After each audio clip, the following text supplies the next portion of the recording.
Galing na nga tayo ng 7-Eleven. Tayo ngayon ay pauwi na sa bahay ni Lola. So, nakalayas na naman yung wailaw nyo, no?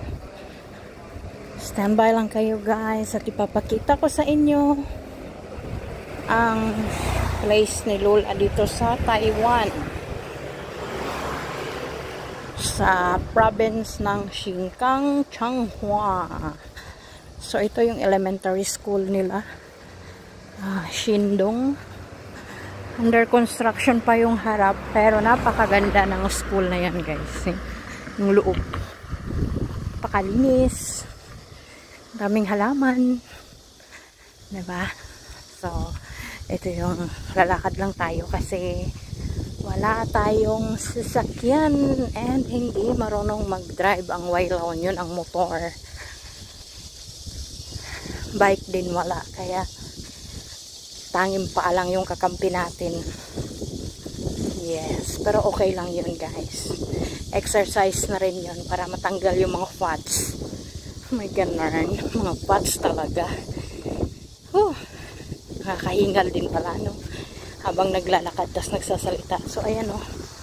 Yan yung Shindong, the map. Shindong Elementary School. So, ayan. Main gate. Hindi, kasi kayo makapasok sa loob, guys, eh. Ayan, ang ganda. See. Beautiful. So, ano. Nice.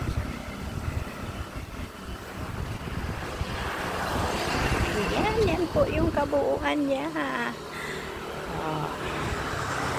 Shindong. Ganda ng mga puno.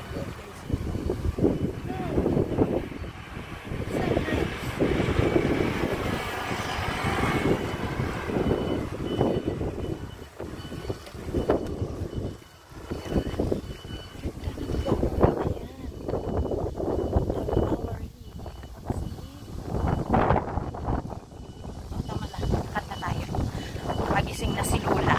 Kaya, let's go. Lakad tayo ulit. Napakainat.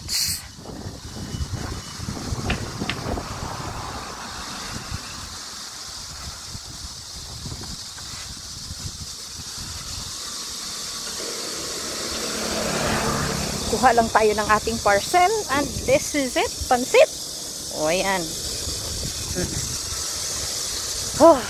Ayun, oh, ang daming tinapon, no? Tingnan nyo, guys, tinatapon lang nila yan. Kung nasa Pinas lang yan, pwede pa yung pakinabangan. Sorry sa ingay, may malaking truck.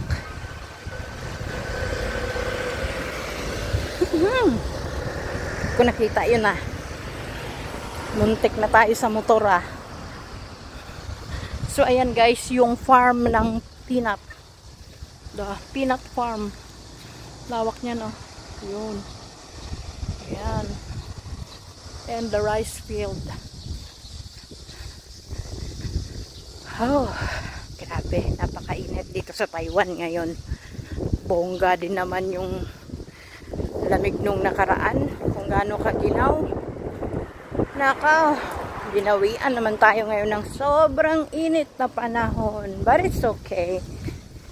Wither, ika nga. Wither lang yan. So, eto na nga. Naglalakad tayo dito habang nagsasalita. Sa isipin ng mga tao na babaliw na siguro yan. Ako pake. Hindi ko naman yan sila kilala. Basta ako masaya. Grabe. Kakahingal.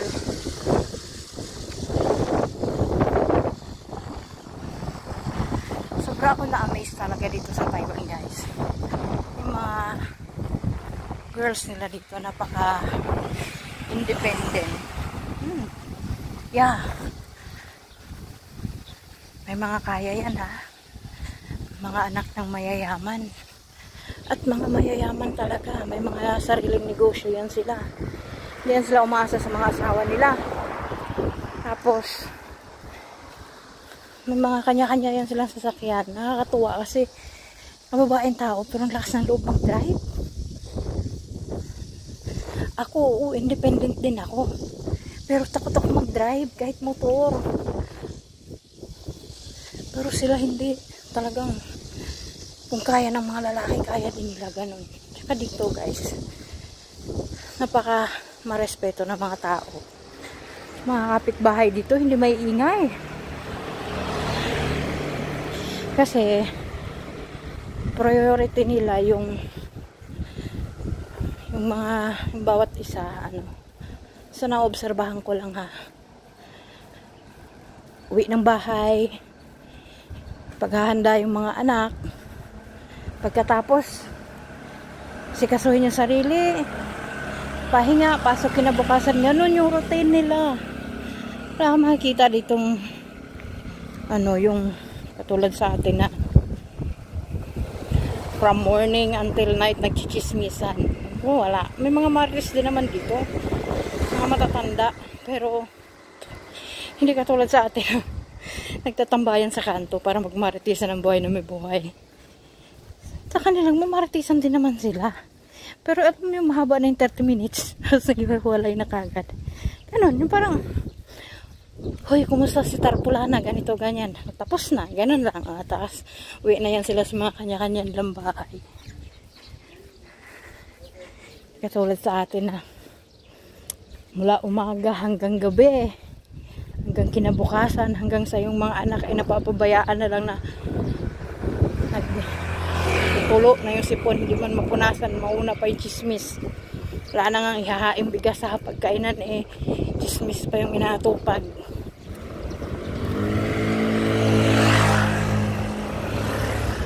Ganun, no? Sana ganun tayo lahat mga Pilipino, no? At saka sana ma-adapt din natin yung style ng pamumuhay nila, yung kahit mayaman sila, may pera sila, pero napaka down to earth nila. Alam mo yung karamihan dito na nakikita ko. Ewan ko lang sa iba, no? Kasi yun ang na-experience at nakikita ko. Hindi sila, meron din namang mga maluluho sa mga damit, sa mga gamit. Yun talagang sobra-sobra na yung pera siguro nun. Pero yung sa mga naobserbahan ko kasi, yung sa dati kong amo, yung mga damit nila, kahit wash and wear, kapag nasira, at saka bibili, ganun. Never sila nagsusuot ng may punit. Pag may punit na yan, hindi na nila yan susuot. Bibili na yan sila ng bago. Kahit bago pa yan, tapos na punit. Ayaw na nila nun. Yung tinatagpi-tagpi, tinatahi-tahi, no.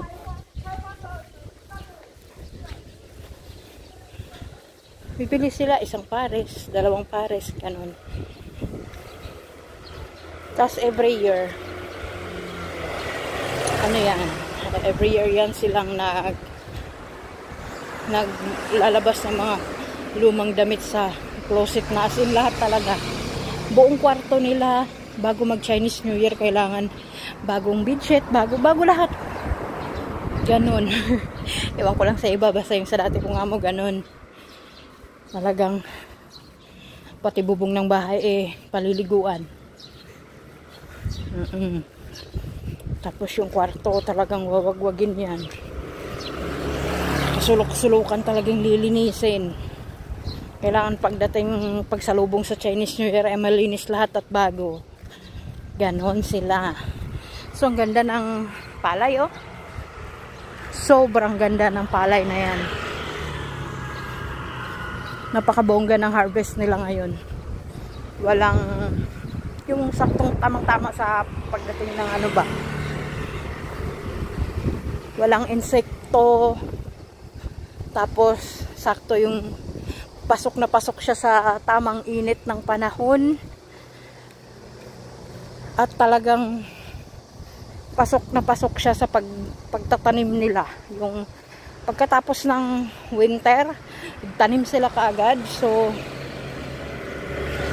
mga 1 month pa bago nakaramdam ng init yung kanilang mga palay. So, maganda yung tubo.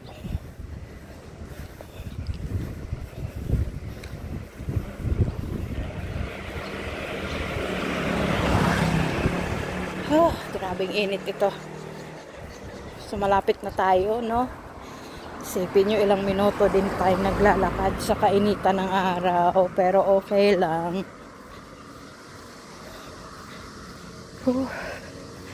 Grabe na to. Nakapag-tour naman kayo.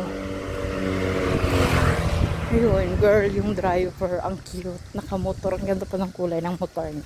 Yellow. Parang si Bumblebee. Yes. Love na love ko ang color na yellow. Dito tayo dadaan sa parking. Huwag na doon sa kalsada. Napakalayo na talaga.